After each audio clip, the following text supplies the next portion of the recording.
speeding. Speeding. Speeding. 5, 4, 3, 2, 1. The world is changing faster than ever. What used to take decades is now taking years or even months. What you see right now is the illusion that people have had for many decades about the workplace being this secure place to work the rest of your life. For the first time in the history of our nation, our children will not do as well as us. We've seen our friends get laid off. We've been laid off. We've had our pay cut. People are overworked and underpaid. They seem to have less time and less freedom. They live under constant pressure. This is going to be forced. And so even if your employer loves you, they may have to cut you. There's something wrong that on Monday morning, the heart attack rate increases by 35%. Technology is accelerating, job security is declining. It just doesn't seem like the old models of making a living are as reliable as they used to be. Every aspect of our lives, there's a better way out there, but we're still doing it the old way. We live in the greatest country on the planet, and there are a lot of people sitting around complaining and being cynical. Like everyone's whining about this old model, and I'm like, why don't you leave it? Look at all this over here. Look at all this opportunity. Since so much of our lives revolve around our work and the way we make our living, many people are thinking there just has to be a better way. The biggest challenge facing our world today is not making money, is what are we going to do with all the displaced, unemployed people? People are afraid that they're going to make the wrong decision. People are afraid of the unknown. People are afraid that maybe I don't have the skills. Hey, sports fans. Industrial age is over. It's dead. It's dying. That's why going to school to get a job is an obsolete idea. A steady paycheck is an industrial age idea.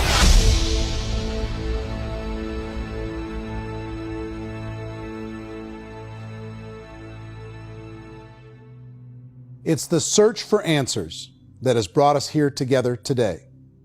My name is Eric Worre, and for almost 30 years I've been an entrepreneur, struggling at times, but ultimately succeeding. As a best-selling author, speaker, and business owner, I've spent my entire career helping millions of people around the world to become entrepreneurs. And I believe strongly that there is, in fact, a better way when it comes to how we make a living. The career landscape has changed dramatically, and many are still working in a model that is completely out of date. What worked for previous generations isn't working as well for people today. In this film, we're going to explore 3 important questions. First, what's really going on in our working world today? Second, in this new economy, is it better to become an entrepreneur, or is it safer to work for someone else? And third, if a person decides to become an entrepreneur and start their own business, how can they do it without taking on massive risk? To help in this journey, I've brought together some of the greatest experts and thought leaders in the field of entrepreneurship to share the real facts with you. My intention is to give you new information that will allow you to make choices that are not limited by an old, outdated model. Let's start by understanding what's going on in our working world today.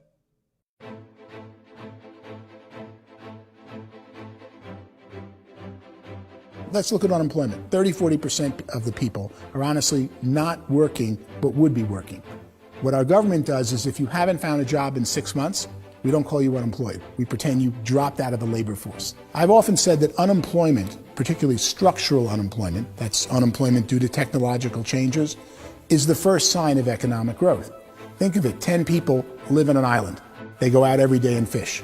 One day, new technology shows up. A missionary brings them a net. Now, using the net, one pilots the boat, one throws the net. 2 fishermen can do all the work 10 used to. That's a 500% increase in productivity, 2 doing the work of 10, in one day. You don't have to learn a lot to learn how to throw a net instead of throw a fishing line.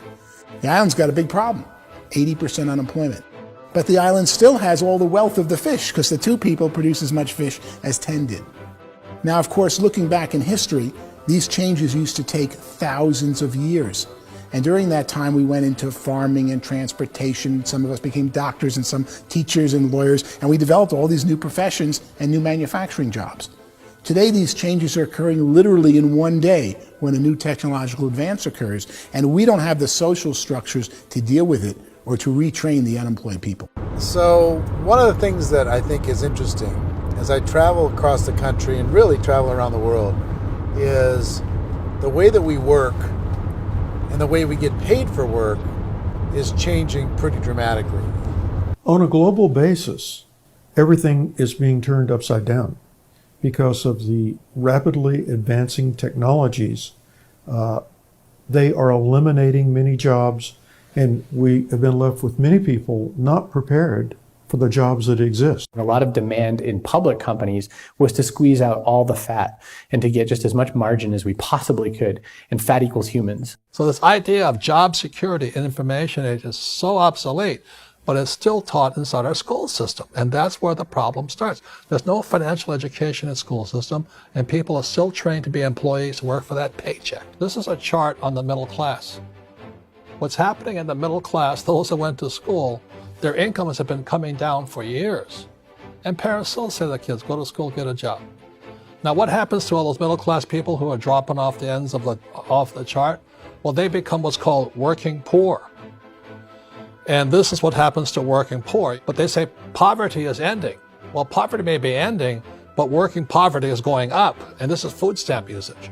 So food stamp usage in America is going through the roof right now because people cannot earn what they call a living wage. Most people have experienced financial pressures that I think are probably greater than they have been in the past. If you're not working for yourself, then it's going to be a pretty hard road for a lot of people. Today, if you're going to control your future, the 40-40 plan is gone, where you can graduate from college and get a job and work for 40 hours a week for 40 years. That day is gone. So some of these charts actually tell you what's going on. And this is a really interesting one, you know. People are going back to school because if I go back to school, I'll get a nice job. But this is what's happening to, it's called Sallie Mae, which is the student loan guys. Student loan is going through the roof. It's now over $1 trillion, and student loan debt is worse than credit card debt. So when people stopped using credit card, the government got people into student loan debt. And the problem with student loan debt is you can never be forgiven. See, with credit card debt, you can declare bankruptcy and all's forgiven. But student loan debt, you can declare bankruptcy, you still owe it. It's the worst of all debt. But this is the next picture. Look at this chart here. This is what's happening to wages of college graduates. It's going down. So you go to college, you rack up all this debt, but you earn less money. Now, that's not that intelligent. Average person who's been working a lifetime in America today is ending their lifetime at 65 with about $41,000 in assets. They earned just enough to survive. I think in the United States we have something like 17 trillion in debt. That's just the federal government debt. We got another 2 in municipal and in other, let's call it almost 20 trillion government. We've got 40 trillion in private debt. That comes up to close to 60 trillion. When you then add something we never had before, what you were talking about, when we look at the unfunded portion of Social Security and primarily Medicare, Medicaid, that, at the most conservative estimates from outside firms, Kleiner Perkins, 67 trillion and growing. That's more than all our other debt. There's less conservative estimates that say it's 84 trillion or higher. I added up conservatively $127 trillion in total debt. Debt is a financial drug.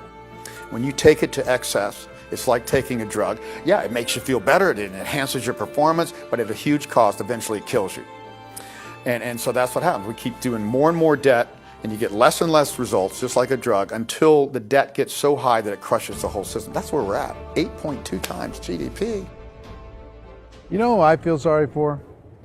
I feel sorry for the person who dreads going to work, who is sick to their stomach on Monday morning, who hates their alarm clock, who gets a little glimmer of hope on a Wednesday because it's hump day and says, thank God it's Friday.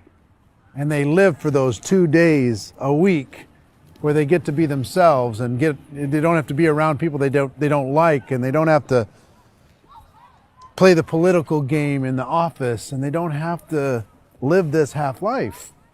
The person that works 50 weeks a year just to be able to have the 2 weeks for vacation. And you know what happens to most of them nowadays?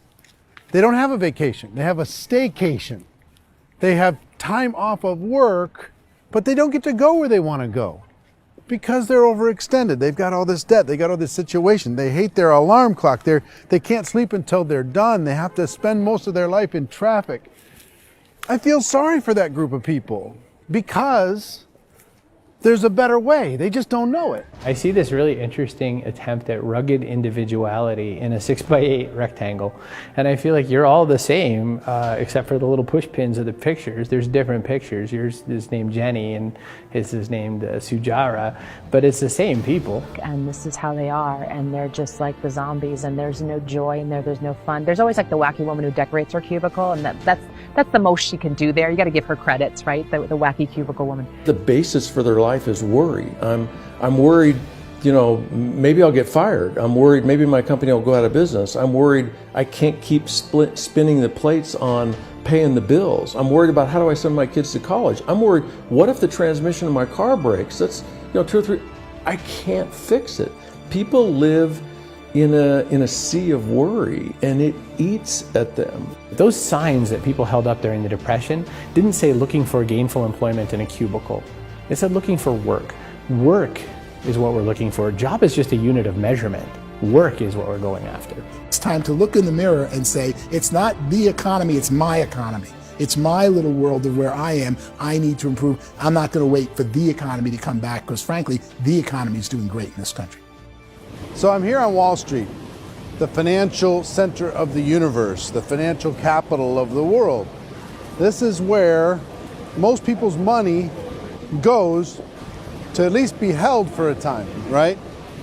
With interest rates in banks being effectively zero, and many experts are predicting it's going to stay at zero for the next 10, 20, even 30 years, people feel like they don't have any choice but to put their future into equities, to put their future into the hands of other people on this stock market, and hope that the stock market goes up, hope that the stocks that their advisors pick or that they pick goes up.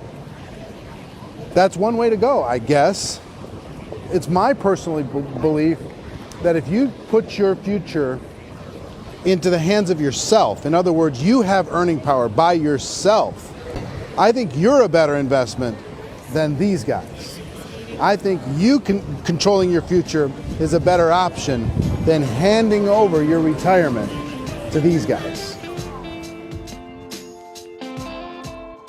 The average household income in the United States is approximately $50,000 a year, what they call the middle class. To reach the top 25% of income earners, you'd need to earn at least $90,000 a year. To reach the top 10% would be a household income of $140,000, the top 5%, $190,000, and to be in the top 1%, you'd need a combined household income of at least $380,000 a year. So here's the question. What do you think would give you the best chance to move up and get to the top 10%, the top 5%, the top 1% or beyond? In my opinion, and in the opinion of many, many experts, the answer is to become an entrepreneur, to become your own boss.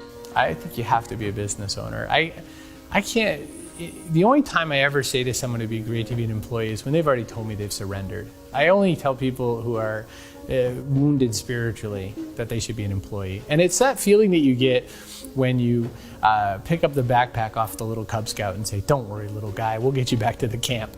You know, it is in no way a kindness when I tell someone they'd be a great employee. The other status symbol really increasingly is lifestyle. And people can own their own business, maybe even work out of their house. That, I tell you, people admire that, like, gosh, I wish I could do that. The spirit of the entrepreneur is to be a risk taker and to be resourceful and unstoppable and to have a vision of yourself beyond where you are and not willing to settle for life as it is. Think about the great entrepreneurs. They're visionary. They have heart. They're willing to do today what others won't so they can do tomorrow what others can't. Personally, I don't think of the new economy, the old economy. I create my own economy. The entrepreneur's in control. I decide what the economy is going to be like. In the world of entrepreneurship, there are no limits. You can make as much as you want, depending on how much you want to work and how smart you are and how great a team you put together. There's no more lifetime rewarding business than being an entrepreneur. Why in America, where anyone could be anything, would people want to give up their freedom and become effectively a modern-day slave, told shut up and be here every morning at 7:30, leave at 5:30, and do what I tell you? If people decide to become an entrepreneur and work for themselves, they have some traditional options, but they're riskier than you might think. Any kind of a retail business, retail build-outs is extremely expensive. Even just these small little yogurt stores where they're putting little yogurt machines and you get all the different flavors, you're spending $200,000, $300,000, $400,000 to open a yogurt shop. I would love to buy a Dunkin' Donuts, but it's $500,000 or so to start. I don't quite have that just in case money. Risking lose it all, and most guys do 2 or 3 times, and even big guys like Branson, because I'm such a fan of his, half his companies don't work. If you make $1 million, your problems are going to go. If you make $1 billion, your problems are really going to go. Just the opposite. You and I know when you're making $1 million, you get $1 million responsibilities. You make $1 billion, you got 1,000 times $1 million responsibilities. And most people say, I'd love to be my own boss. 70% of Americans would love to be their own boss, according to recent polls. But they don't know how to get there. Because what are you going to do? One, you could buy an existing business. If somebody's selling an existing business, you have to ask why. Usually because it's probably hard. It's probably not making as much money as they hope. 2, they could buy a franchise. A little less risk, proven system, but it's expensive to be able to do that. 3, they could start something from scratch. And that's where a lot of people feel like, I don't have the chops to do it. I don't have the money. I don't have the product idea. I don't have the expertise. I don't have whatever it's going to take to be able to get there, and I can't risk my family to do it. So, 4th, they could become an investor. A lot of people in this town invest to try and figure out a way, but you got to be pretty smart with that game too, right? Venture capitalists, who are the very best and most sophisticated in investing in new breakthrough businesses, make it on 1 out of 11. That means 10 out of 11 are mediocre or fail. Most of them fail. That's the risk there. An angel investor is lucky to get 1 out of 15 or 20. A business is a team sport. Like, I have to have accountants, I have to have engineers, I have to have system designers, I have to have sales, marketing, I have to have accounting, I have to have mission statements, I have to have legal and all that. The average Joe Schmo, even me, I go out there, I don't have the skills to put a business together. I think the bottom line for the 4 traditional options is they take money, sometimes a lot of it. They take expertise, and they take time. All of that adds up to just too much risk for most people. I bought a business from somebody else and it was a lot of work. And you start wondering, what did I just buy? Because I guess ultimately I own your email list and I just overpaid for it. People that start their own business, they spend a lot of money, they spend a lot of time, a lot of effort to get things started. And the more you invest on the upfront, the harder you typically work at it. Well, I can tell you what the success rate is of a restaurant. If What is it? they're crazy enough, about 90% of them fail. About 90%, in how quickly? Year less. Wow. And if we're talking non-franchise, we're talking franchise, Sure. that's totally different. Yeah. But our students aren't getting franchise restaurants.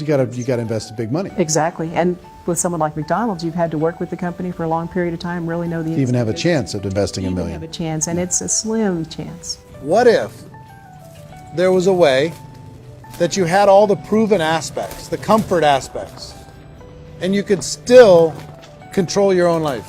What if there was both? In other words, you didn't have to create everything from scratch. You didn't have to be a super leader. All you had to do, what if there was a proven product already? You didn't have to create the product. And there's a proven system already, proven training already. Everything except an employer. That was the only thing that you didn't have. Do you think more people would be open to working for themselves in that environment?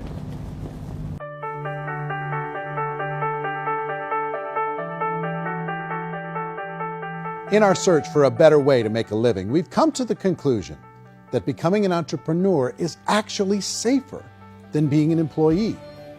And through our look at the entrepreneurial options, one particular path kept coming up from expert after expert. And I think most people will find it surprising because it's certainly a non-traditional business model. That model is for people to start their own business and become an entrepreneur through the creation of a network marketing business.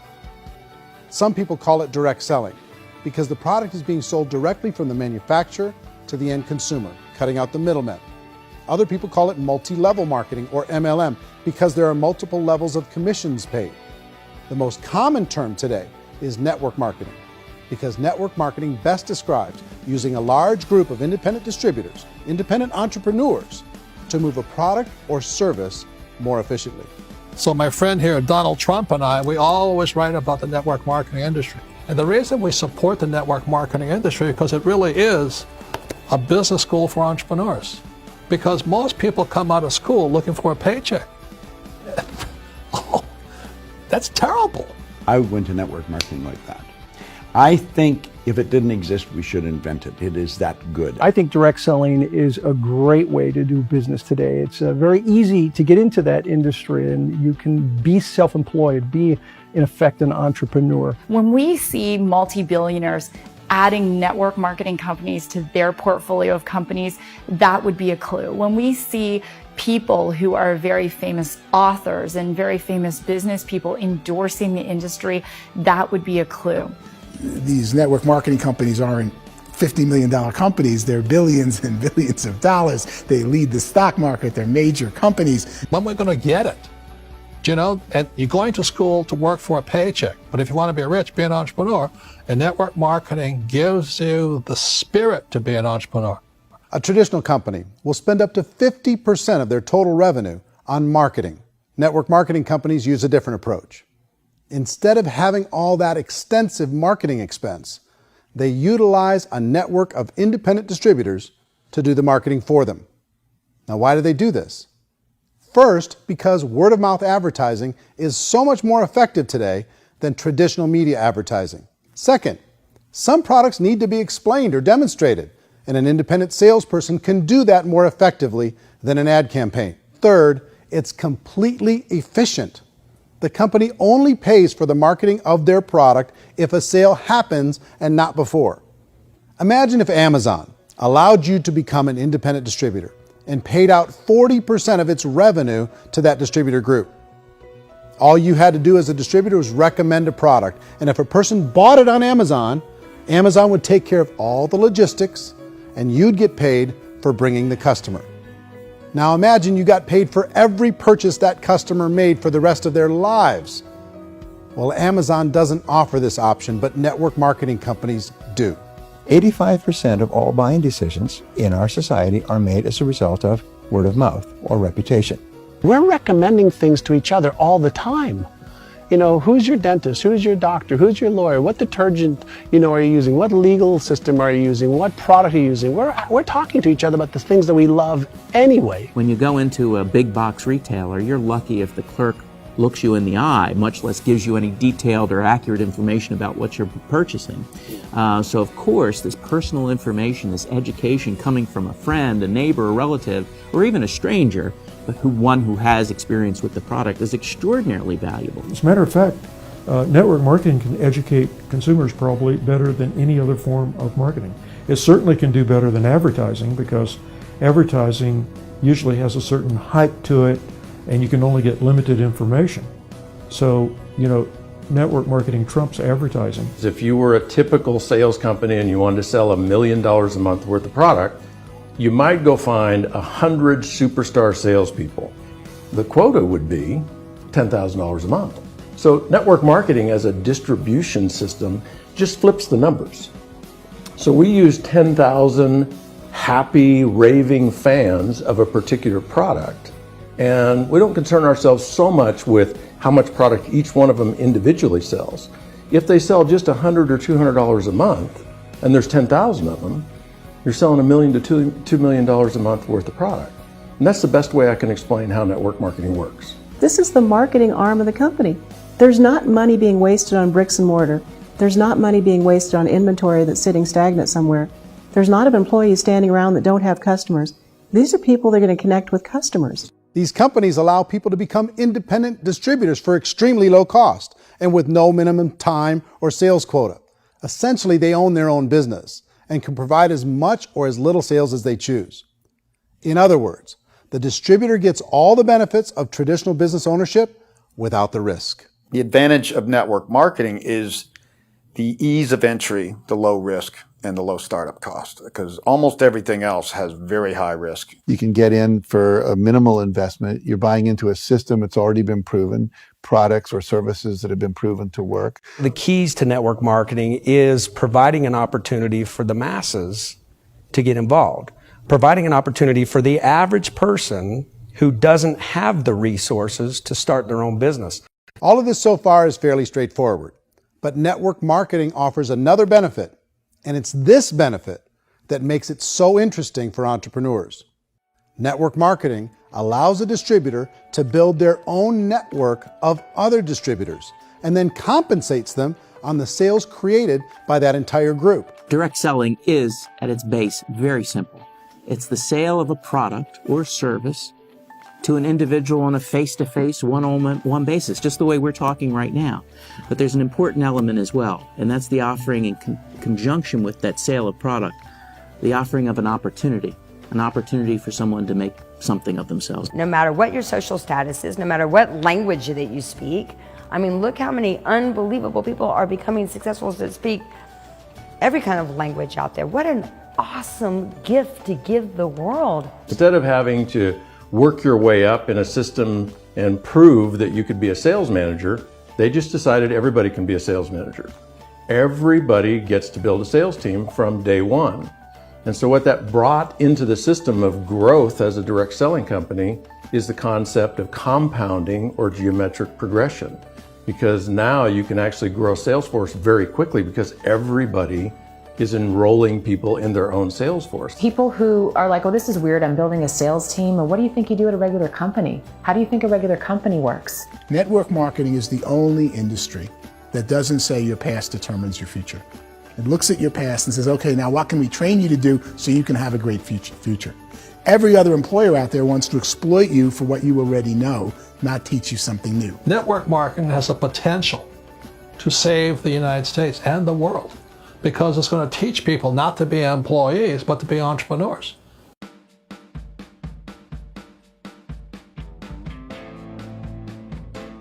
According to the Direct Selling Association, if you add up all the network marketing companies around the world, they combine to do over $178 billion a year in retail sales.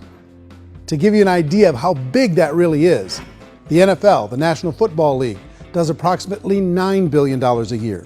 The music industry does a little more than $16 billion a year, and the movie industry does about $80 billion a year.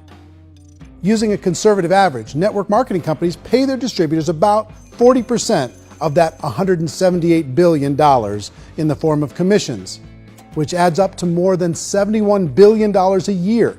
That's almost $6 billion a month. It's almost $200 million in commissions every single day. So it's certainly working, and people are making serious money in network marketing. With the growth of the direct selling industry over the last 10, 15, 20 years, we've seen a broader understanding of the channel. We have seen more and more people getting involved in the business, so our penetration in the marketplace has increased, and thus the understanding in the marketplace of who we are has increased. And we've seen non-direct selling companies look at the direct selling model and say, something's going on there. People are making money, companies are being profitable, individuals are being motivated, product is being delivered to market. Maybe we should explore this. Some people think only the people at the top make money. Well, let's take a look at that as well. In the network marketing profession, there are roughly 500 people in the world who earn over $1 million a year. If you round that number up to $2 million a year, that adds up to about $1 billion a year. That takes the $71 billion paid out each year down to $70 billion. So where does the rest of the money go? The vast majority goes to part-time people making anywhere from a few $100s a month to many thousands of dollars a month. It goes to people who choose to make it a full-time career move and earning even more than that. Every day, people are using the money they earn through network marketing to pay off debt, have more fun, and improve the quality of their lives. Everyone I know in network marketing has been doing that since the 50s. They go to work when they want to go to work. They stop working when they want to take time with their children to have a leisurely breakfast and discuss issues and drive them to school. They go back to work when they get home, wherever they're working out of. The biggest thing that I've seen is people that have become much happier in their life. MLM has probably made more millionaires of more people in more countries, and I've spoken to them in 67 countries, than any other single form of business, starting from nothing. If they have a choice between working a job for the next 10 years or working a network marketing business for the next 10 years, the result of working the network marketing business will be better. A lot of people within the industry go on and make this a career and do extremely well at it. Network marketing has been nothing but good for everyone I know that's been involved with it because they did it seriously and they played full out and they've been very successful. It's been a constant barrage of success stories and people showing off stuff that they got as a result of it. How many people are involved? Approximately 16 million Americans and 96 million people around the world are currently participating in network marketing. And in a recent poll, 82% of those people report a good, very good, or excellent experience with network marketing. So people are happy.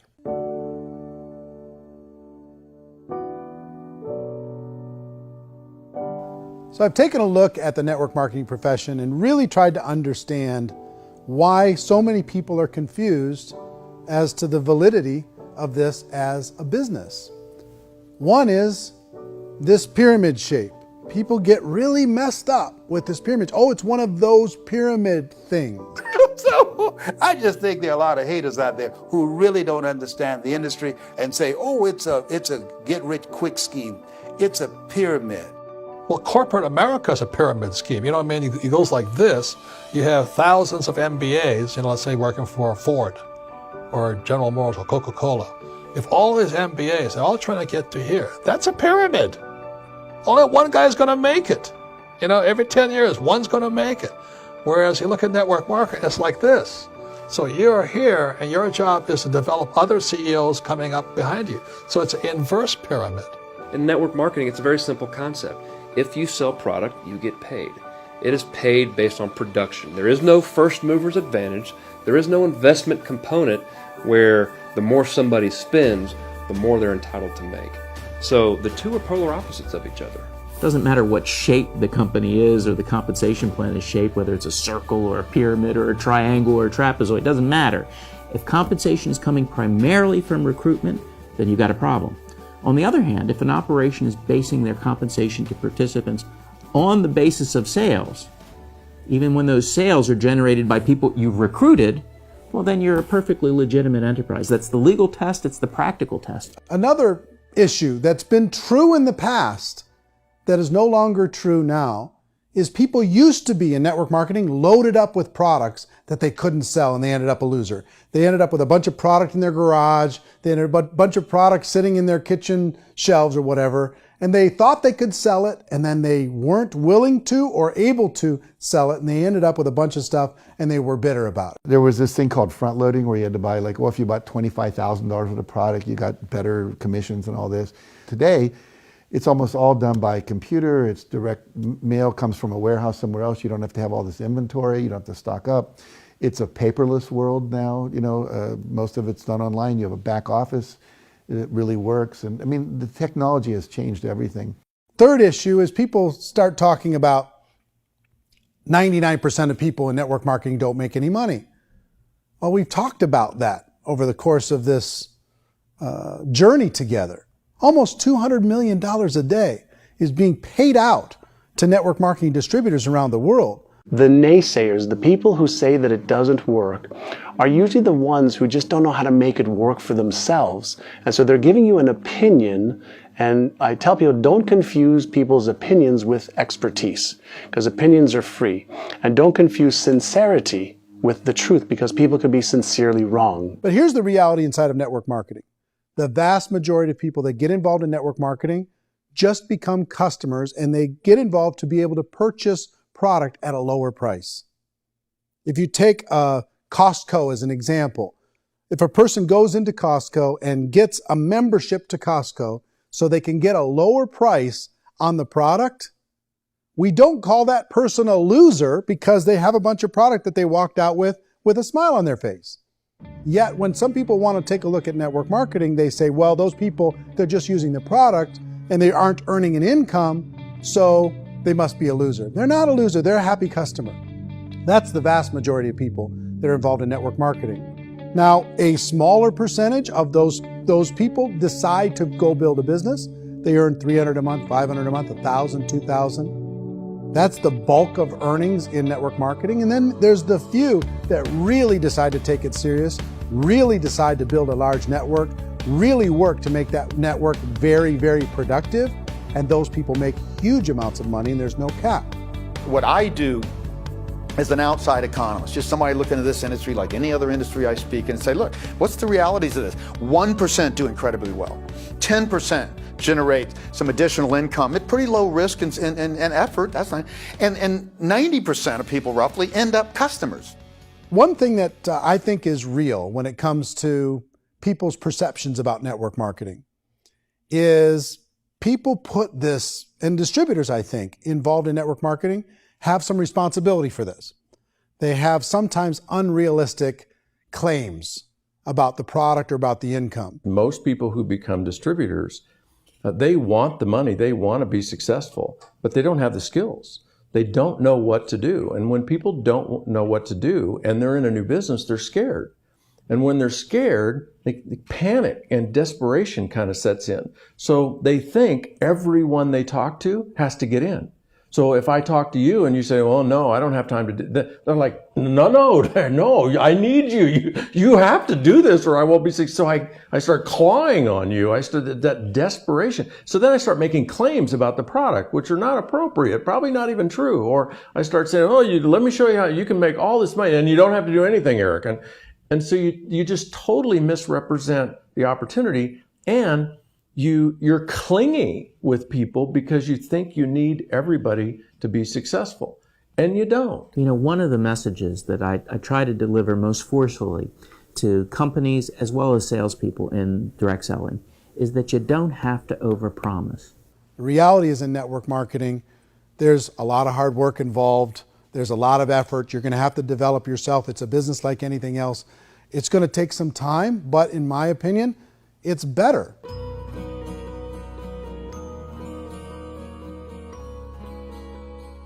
It's light years better for people starting today than it was even 5 years ago. I think it's more widely accepted now, and people understand it is a business. It is being an entrepreneur. It is being a business owner. Our belief system is based upon our evaluation of something. And frequently, if we reevaluate a situation, our belief about that situation will change. The industry has changed and it's grown up. It's totally transformed. You've got young people today that have grown up with social media, and they understand networks. They understand how people are connected through technology, and they understand how money flows through those networks. So when they see network marketing, they don't see it the way their parents saw it. And we've all learned, the larger industry that you represent, has all learned from those mistakes and flaws and errors that have happened early on. Early algorithms didn't work the right way. That's all fixed. It's like when they design a computer program, they design the program, then they run it, and then they go back through and they debug it. The MLM industry has been debugged. This is the day of being virtual, being able to run a business from your mobile phone. I mean, it's incredible. Companies are getting smarter. They're implementing more consumer protections. They're implementing more compliance training. They're doing more with respect to product research. If you do get involved and you make purchases of inventory, even on a voluntary basis, if you decide that this business is not for you, you can leave and have that inventory repurchased by the company. There's no other business that offers that kind of protection on a voluntary, self-regulatory basis.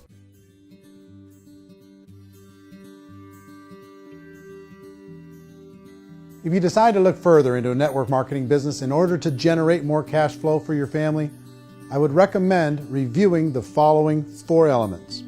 First is the product or service. And on the product or service, I would ask 5 important questions. 1, do you like it? Is it something you would feel comfortable sharing with others? 2, is there a recognized need in the marketplace? It's hard to create a need if one isn't naturally there. 3rd, does the product meet that need? Does it solve a legitimate problem for consumers? And 4th, is it priced to sell? Can it compete in the marketplace? And 5th, is it priced for profit? Is there enough margin for the company and the distributor to be able to generate income for the long term? If you can answer the questions on the product to your satisfaction, the next element to consider is the company itself. Is it well run? Do you believe in the founders or the management team? Do you feel they have what it takes to go all the way? See, it doesn't matter how good the product is if the management can't take care of the company. Good management can change with the times. They can handle adversity. They can make good decisions. Make sure you choose a company that can serve you for a long time. The third element to consider is the compensation plan. And with that, there are 3 important things to look at. First, a brand new person needs to be able to generate some money fairly quickly. It may be an obvious reason, but you can probably imagine the ripple effect of a distributor getting involved and having even a small victory fast. That can only help with the overall success of the organization. Second, a person should be able to develop a moderate part-time income in a reasonable period of time. As they develop their network and as their sales grow, they should be able to enjoy more benefits. And third, for the people who are really serious, for those who decide to really go pro in the network marketing profession, there should be the possibility to make a serious full-time income if they work hard and are committed to developing their skills. If you're comfortable with the product, the company, and the compensation plan, the last thing you should look at is the support that will be made available to you. Does the company have a website? Does it have a solid online reporting tool? Do they have comprehensive training available? Do they host events to help you build your business? If you decide to do this, what kind of a support system can you plug into? Choosing a network marketing company is a personal decision. But evaluating the 4 elements of product, company, compensation plan, and support is a great place to start. Is the company promising that you're going to get rich quick or that you can make a lot of money without a lot of effort? That's a red flag. Is there a product that you really believe in that you think can be sold? Or are you being told by salespeople or the person who's trying to recruit you or by the company itself that don't worry about the product, all you have to do is recruit other people into the business? Red flag, warning sign. If you're hearing that, take a second or even a third look. Get to know the customers, the products, the business, have some success, and see where the opportunities might take you to move up in the organization. You want to find out how concerned are they about my education, my training, and my development? Is there a space for me to grow? Most important question. Learn everything that you can about the product. Make sure it's something that you believe in, and learn everything you can about the industry and work that system. You have to be very passionate about whatever that company is doing. I would get involved. You can always test drive anything, the product, the service, the community, and then lean into it a bit. If it feels good, then lean into it a lot. Behind me is the Lincoln Memorial. And this is a place where Martin Luther King Jr. had his famous "I Have a Dream" speech. And at that speech, he talked about his dream for equality for everyone around the world, and that's a noble dream. But I think more people need to remember what it was like when they were kids and the dream was still alive in them. Before it got beaten out of them by reality, by this paycheck, by these responsibilities, and by having to live for this job to pay the bills. I think people need to remember that, go back to that. Once they know that there's a better way, I think their future is going to be much brighter. They can live a better life.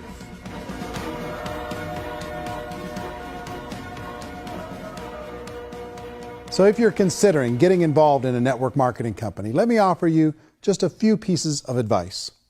First, network marketing isn't perfect. It's emotional, it's challenging. Like any entrepreneurial venture, it can have its up days and its down days. But if you have an entrepreneurial bone in your body, it's just better. Second, if you're gonna do it, decide to be professional. Decide to go pro. It's better to do that than just be this amateur sticking your toe in the water. Third, as any professional, you're gonna have to learn some new skills. And I promise you, inside of the network marketing profession, they're not too difficult to learn. Fourth, like anything worthwhile, it's gonna take some time. Don't expect that you're gonna get to the finish line right out of the gate. And fifth, it's worth it. It's worth it to be able to take charge of your life again. It's worth it to be able to control your own financial situation. It's worth it for the people you're going to be able to spend time with. It's worth it for the things you're going to be able to see and the experiences you're going to be able to experience. It's worth it for the causes you're going to be able to contribute to, the lives you're going to be able to touch, the customers you're going to be able to help, the friendships you're going to be able to develop. I promise you, it's worth it. Remember, most people are searching for answers just like you are. But I do have to tell you the catch to network marketing. If there is a catch, if you want to understand this from an emotional point of view, people say, well, it sounds too good to be true. It's not, it's hard work. But here's the catch. Most people still don't understand it. So you're going to have to endure the loss of social esteem from ignorant people. The uneducated will think less of you. Now, if you can handle that, you're on your way. If that's going to destroy you, you know what? Entrepreneurship in general probably isn't in your future. If you can face that catch, you can become unstoppable. I want everyone to really contemplate this if they're not in network marketing. You're in a job, you probably have a mortgage, you have rent, you have debt, whatever's going on. You're in a prison. You work just hard enough to keep them from firing you, and they pay you just enough to keep you from quitting. Come on! I've been there, done that, and bought that t-shirt. In network marketing, if you run into failure, it's really just a homework lesson for yourself. There's no one to blame. You really have no excuse not to be successful. You just don't. People don't want to hear that, but there's so much available to you. If you want to be a good network marketer, be a student to the people above you, be a fellow traveler to the people on the same level, and be a teacher to those below, and know when it's appropriate to do which. People who are not afraid of asking people to buy things, or not afraid of persuading people with a chance they may say no, these people own the future. Nothing happens until something moves. So you got to go move, you got to go do something, or nothing's going to change in your life. In the beginning, you're going to do a lot of things that you don't get paid for. But as you go down the road, you get paid for a lot of things that you don't do. And your job is rehabilitate the spirit, the entrepreneur spirit in all of us. Get it back. Either give it a strong yes or a strong no, but no wishy-washy, dilly-dally stuff in the middle. There's dreams and there are nightmares, but I believe that the biggest nightmare of all is when you don't pursue your dream. You're going to see some monumental growth in this profession. It's an exciting, exciting time to be involved with the network marketing profession. The next 10 years, I see just exponential growth. When that tipping point comes, it's not a matter of asking somebody, have you ever heard about network marketing? You're really asking them, which company are you building your wealth in? We are here to fix the world, to improve relationships with other people, to improve other lives. And the real reward comes as an entrepreneur in any level from teaching somebody something and watching them soar. There is no greater reward.